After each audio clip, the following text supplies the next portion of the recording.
মারা গেছেন দেশের প্রবীণ রাজনীতিবিদ, বর্ষিয়ান নেতা, মহান মুক্তিযুদ্ধের অন্যতম সংগঠক এবং কার্যক্রম নিষিদ্ধ আওয়ামী লীগের সাবেক মন্ত্রী ও ভোলা ১ আসনের সাবেক এমপি তোফায়েল আহমেদ। ইন্না লিল্লাহি ওয়া ইন্না ইলাইহি রাজিউন।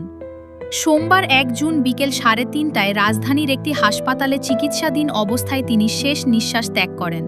মৃত্যুকালে তার বয়স হয়েছিল ৮১ বছর। গত ২৪ সেপ্টেম্বর বিকেল ৪টায় নিউমোনিয়াজনিত শ্বাসকষ্ট, হৃদরোগ ও শারীরিক দুর্বলতা নিয়ে তিনি হাসপাতালে ভর্তি হন। আইসিইউয়ের সিনিয়র কনসালটেন্ট ডাক্তার রায়হান রাব্বানীর তত্ত্বাবধানে চিকিৎসাধীন ছিলেন তিনি। তোফায়েল আহমেদ ১৯৪৩ সালের ২২ অক্টোবর ভোলা সদর উপজেলার দক্ষিণ দিঘলদি ইউনিয়নের কোড়ালিয়া গ্রামে জন্মগ্রহণ করেন।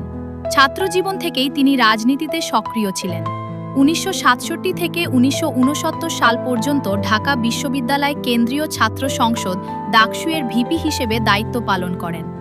১৯৬৯ সালের গণ অভ্যুত্থানে নেতৃত্বস্থানীয় ভূমিকা রেখে তিনি দেশব্যাপী পরিচিতি লাভ করেন।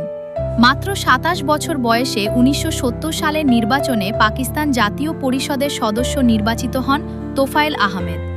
দীর্ঘ রাজনৈতিক জীবনে তিনি ৯ বার জাতীয় সংসদ সদস্য নির্বাচিত হন এবং একাধিকবার মন্ত্রীর দায়িত্ব পালন করেন।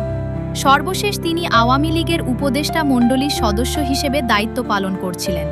তার মৃত্যুতে দেশের রাজনৈতিক অঙ্গনে শোকের ছায়া নেমে এসেছে।